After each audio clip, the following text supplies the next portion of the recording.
Лятото е тук, но не всичко, което хапваме ние, е безопасно за нашите любимци. Ето няколко популярни летни храни. Диня? Да, може да се дава в малки количества, но задължително без семки и без кора. Освежава и съдържа много вода. Сладолед? Не.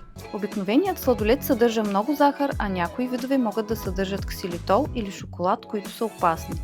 Ако искате да ги разхладите, изберете специален сладолед за домашни любимци или направете домашно замразено лакомство. Боровинки. Да, подходящи са както за кучета, така и за котки в малки количества. Богати са на антиоксиданти и са чудесна лятна награда. Краставица? Да, нискокалорична, хидратираща и освежаваща. Подходяща е най-вече за кучета, а някои котки също проявяват интерес. Череши? Не. Постилките съдържат вещества, които могат да бъдат опасни, а също така крият риск от задавяне. Грозде? Категорично не.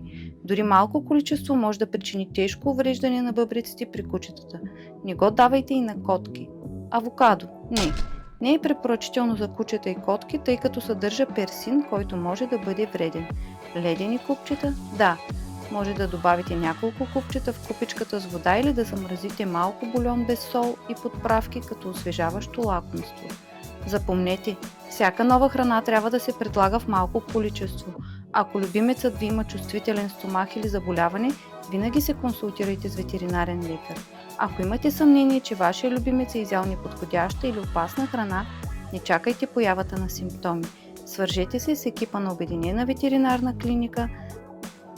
Навременната консултация с ветеринарен лекар може да бъде от решаващо значение за здравето и живота на вашия любимец.